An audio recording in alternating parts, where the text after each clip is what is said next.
Hi friends, പുതിയൊരു informative വീഡിയോയിലേക്ക് ഏവർക്കും സ്വാഗതം. ഇന്നത്തെ വീഡിയോയിൽ നമ്മൾ നോക്കാൻ പോകുന്നത് സൗദിയിലുള്ള അല്ലിമ ബാങ്കിൻ്റെ വാലറ്റായ അല്ലിമ പേ വാലറ്റിൽ എങ്ങനെയാണ് ബെനിഫിഷ്യറി ആഡ് ചെയ്യുക എന്നുള്ളതാണ് നമ്മൾ ഇന്നത്തെ വീഡിയോയിൽ കാണിക്കാൻ പോകുന്നത്. അല്ലിമ പേ വാലറ്റിൽ എങ്ങനെ മണി ആഡ് ചെയ്യാം, അതുപോലെ അല്ലിമ ബാങ്കിൽ എങ്ങനെ അക്കൗണ്ട് ഓപ്പൺ ചെയ്യാം, അതുപോലെ അല്ലിമ ബാങ്കിൻ്റെ ATM കാർഡ് എങ്ങനെയാണ് ATM മെഷീനിൽ നിന്ന് പ്രിൻറ്റ് ചെയ്തെടുക്കുക എന്നീ വീഡിയോകളൊക്കെ നമ്മുടെ ചാനൽ ഓൾറെഡി പോസ്റ്റ് ചെയ്തിട്ടുണ്ട്. നിങ്ങൾക്ക് ആവശ്യമെങ്കിൽ വീഡിയോ ലിങ്ക് താഴെ ഡിസ്ക്രിപ്ഷൻ നൽകുന്നതാണ്. അപ്പോൾ ഇന്ന് നമ്മൾ നോക്കാൻ പോകുന്നത് അല്ലിമ പേ വാലറ്റിൽ എങ്ങനെയാണ് ബെനിഫിഷ്യറി, അതായത് ഇൻ്റർനാഷണൽ ബെനിഫിഷ്യറി ആഡ് ചെയ്യുക എന്നുള്ളതാണ് ഇന്നത്തെ വീഡിയോയിൽ കാണിക്കാൻ പോകുന്നത്. ഇൻ്റർനാഷണൽ മണി ട്രാൻസ്ഫർ എങ്ങനെ ചെയ്യാം എന്നുള്ള വീഡിയോ അടുത്തതായിട്ട് ചെയ്യുന്നതാണ്. എന്നാൽ നമുക്ക് നേരെ വീഡിയോയിലേക്ക് കിടക്കാം. അതിനു മുമ്പായി നിങ്ങൾക്ക് വീഡിയോ ഇഷ്ടപ്പെടുകയാണെങ്കിൽ വീഡിയോ ലൈക്ക് ചെയ്യുക, ഷെയർ ചെയ്യുക, അഭിപ്രായങ്ങൾ കമൻറ്റ് ചെയ്യുക. ഇതുപോലെയുള്ള ഇൻഫോർമേറ്റീവ് വീഡിയോകൾക്കായി നിങ്ങൾ ആദ്യമായിട്ടാണ് വീഡിയോ കാണുന്നതെങ്കിൽ ചാനൽ ഒന്ന് സബ്സ്ക്രൈബ് ചെയ്ത് തൊട്ടടുത്തുള്ള ബെല്ലൈക്കൺ എനേബിൾ ചെയ്ത് വയ്ക്കുക. എന്നാൽ നമ്മുടെ ചാനൽ പോസ്റ്റ് ചെയ്യുന്ന എല്ലാ വീഡിയോകളും നിങ്ങൾക്ക് ഉടൻ തന്നെ നോട്ടിഫിക്കേഷനായി ലഭിക്കുന്നതാണ്. അപ്പോൾ നമുക്ക് നേരെ വീഡിയോയിലേക്ക് കിടക്കാം. അതിനായി നിങ്ങളുടെ മൊബൈൽ ഇൻസ്റ്റാൾ ചെയ്തിരിക്കുന്ന അല്ലിമ പേ വാലറ്റ് ലോഗിൻ ചെയ്യുക. ലോഗിൻ ചെയ്ത് കഴിഞ്ഞാൽ ഹോം പേജ് ഇതുപോലെയായിരിക്കും കാണാൻ സാധിക്കുന്നത്. ഇൻ്റർനാഷണൽ ബെനിഫിഷ്യറി ആഡ് ചെയ്യുന്നതാണ് നമ്മൾ ഇന്നത്തെ വീഡിയോയിൽ കാണിക്കാൻ പോകുന്നത്. അതിന് ഇൻ്റർനാഷണൽ ട്രാൻസ്ഫർ എന്നൊരു ഭാഗം കാണാം, അതിൽ ക്ലിക്ക് ചെയ്യുക. അപ്പോൾ നിങ്ങൾക്ക് വെസ്റ്റേൺ യൂണിയൻ, അല്ലിമ പേ ഡയറക്റ്റ് എന്ന രണ്ട് ഓപ്ഷൻസ് കാണാൻ സാധിക്കും. നമ്മൾ അല്ലിമ പേ ഡയറക്റ്റ് എന്നുള്ള ആ ഒരു ഭാഗം ക്ലിക്ക് ചെയ്താണ് ബെനിഫിഷ്യറി ആഡ് ചെയ്യുന്നത്. അതിനുവേണ്ടി അതിൽ ക്ലിക്ക് ചെയ്യുക. അപ്പോൾ നിങ്ങൾക്ക് ഇതുപോലെ പുതിയൊരു പേജ് തുറന്നു വരും. ഇവിടെ ഞാൻ ഓൾറെഡി ആഡ് ചെയ്ത ബെനിഫിഷ്യറി കാണാൻ സാധിക്കും. പുതിയ ബെനിഫിഷ്യറി ആഡ് ചെയ്യാനായി ആഡ് ന്യൂ ബെനിഫിഷ്യറി എന്നുള്ള ഒരു പ്ലസിൻ്റെ ഐക്കൺ കാണാം, അതിൽ ക്ലിക്ക് ചെയ്യുക. ഇവിടെ ബെനിഫിഷ്യറിയുടെ കൺട്രി ഇൻഫർമേഷനാണ് കൊടുക്കേണ്ടത്. ബെനിഫിഷ്യറി നിക്ക് നെയിം എന്നുള്ള ഭാഗത്ത് നിങ്ങളുടെ ഒരു പേര്, നിങ്ങൾക്ക് അറിയാൻ വേണ്ടി ഒരു പേര് ടൈപ്പ് ചെയ്ത് കൊടുക്കുക. അതിനുശേഷം എക്സ്ചേഞ്ച് റേറ്റ്, എക്സ്ചേഞ്ച് ടൈപ്പ് എന്നുള്ള ഭാഗം ക്ലിക്ക് ചെയ്ത് എക്സ്ചേഞ്ച് ടൈപ്പ് സെലക്ട് ചെയ്യാം. ക്യാഷ് ആണെങ്കിൽ ക്യാഷ് സെലക്ട് ചെയ്യാം. അക്കൗണ്ടിലേക്കാണ് ഡിപ്പോസിറ്റ് ചെയ്യുന്നതെങ്കിൽ ടു അക്കൗണ്ട് എന്നുള്ള ഭാഗം ക്ലിക്ക് ചെയ്യുക. അതിനുശേഷം കൺട്രി എന്നൊരു ഓപ്ഷൻ കാണാം, അതിൽ ക്ലിക്ക് ചെയ്യുക. അതിൽ ക്ലിക്ക് ചെയ്ത് നിങ്ങളുടെ കൺട്രി ഏതാണോ അത് ഇവിടെ നിന്നും സെർച്ച് ചെയ്ത് കണ്ടെത്തുക. ഞാനിവിടെ ഇന്ത്യയാണ് സെലക്ട് ചെയ്തിരിക്കുന്നത്.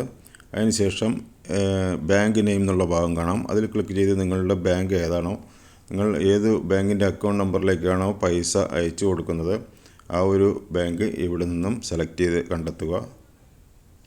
ഞാൻ ഫെഡറൽ ബാങ്കിലേക്കാണ് പണം ട്രാൻസ്ഫർ ചെയ്യുന്നത്. അതിനായി ഫെഡറൽ ബാങ്ക് എന്നുള്ള ആ ഭാഗം ക്ലിക്ക് ചെയ്യുക. അതിനുശേഷം കറൻസി എന്നൊരു ഓപ്ഷൻ കാണാം, അതിൽ ക്ലിക്ക് ചെയ്ത് ഇന്ത്യൻ റുപ്പി മാത്രമേ അതിൽ അവൈലബിൾ ആയിട്ടുള്ളൂ, അത് സെലക്ട് ചെയ്ത് നെക്സ്റ്റ് എന്നുള്ള ബട്ടൺ ക്ലിക്ക് ചെയ്യുക. അപ്പോൾ നിങ്ങൾക്ക് ഇതുപോലെ പുതിയൊരു പേജ് തുറന്നു വരും. ബെനിഫിഷ്യറി പേഴ്സണൽ ഇൻഫർമേഷനാണ് ഇവിടെ കൊടുക്കേണ്ടത്. ആദ്യത്തെ കോളത്തിൽ ബെനിഫിഷ്യറിയുടെ അക്കൗണ്ട് നമ്പർ ടൈപ്പ് ചെയ്ത് കൊടുക്കണം. രണ്ടാമത്തെ കോളത്തിൽ ബെനിഫിഷ്യറിയുടെ IFSC കോഡാണ് ടൈപ്പ് ചെയ്ത് കൊടുക്കേണ്ടത്.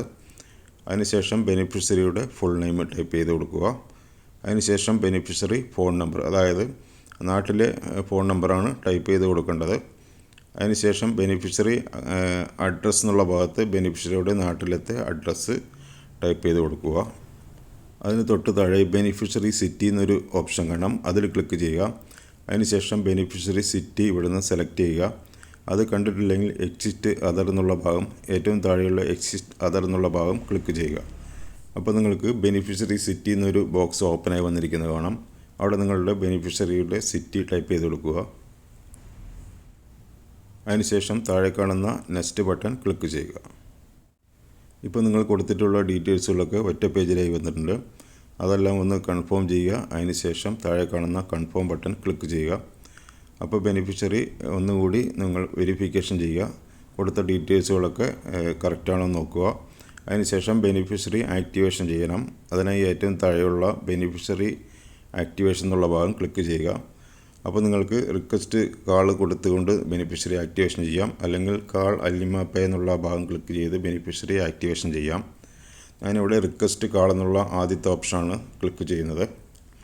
അപ്പോൾ നിങ്ങൾക്ക് അല്ലിമ പേയിൽ നിന്ന് ഒരു കോൾ വരുന്നതാണ്. ആ കോൾ എടുത്ത് ഒന്നമർത്താൻ പറയും, അപ്പോൾ നിങ്ങൾ ഒന്നമർത്തി കൊടുക്കുക. അപ്പോൾ ഞാനിവിടെ റിക്വസ്റ്റ് കാൾ എന്നുള്ളത് ക്ലിക്ക് ചെയ്തിരിക്കുകയാണ്. എനിക്കിവിടെ കോൾ വന്നിട്ടുണ്ട്. ഒന്നമർത്താനായി ആവശ്യപ്പെട്ടു, ഞാനിവിടെ ഒന്നമർത്തുകയാണ്. ഇതോടുകൂടി എൻ്റെ ബെനിഫിഷ്യറി ആക്ടിവേഷൻ ചെയ്ത് കഴിഞ്ഞു. ഈ രീതിയിൽ നിങ്ങൾക്ക് വളരെ എളുപ്പത്തിൽ നിങ്ങളുടെ അല്ലിമ വാലറ്റിൽ ബെനിഫിഷ്യറി ആഡ് ചെയ്യാനും ആക്ടിവേഷൻ ചെയ്യാനും സാധിക്കുന്നതാണ്. അല്ലിമ പേ വാലറ്റ് ഉപയോഗിച്ച് എങ്ങനെയാണ് ഇൻ്റർനാഷണൽ മണി ട്രാൻസ്ഫർ ചെയ്യുക എന്നുള്ള വീഡിയോ അടുത്ത വീഡിയോയിൽ ചെയ്യുന്നതാണ്. നിങ്ങൾക്ക് ഈ വീഡിയോ മനസ്സിലായി കാണുമെന്ന് വിചാരിക്കുന്നു. നിങ്ങൾക്ക് വീഡിയോ ഇഷ്ടപ്പെട്ടെങ്കിൽ വീഡിയോ ലൈക്ക് ചെയ്യുക, ഷെയർ ചെയ്യുക, അഭിപ്രായങ്ങൾ കമൻറ്റ് ചെയ്യുക. ഇതുപോലെയുള്ള ഇൻഫോർമേറ്റീവ് വീഡിയോകൾക്കായി നിങ്ങൾ ആദ്യമായിട്ടാണ് വീഡിയോ കാണുന്നതെങ്കിൽ ചാനലൊന്ന് സബ്സ്ക്രൈബ് ചെയ്ത് തൊട്ടടുത്തുള്ള ബെൽ ബട്ടൺ ക്ലിക്ക് ചെയ്ത് വയ്ക്കുക.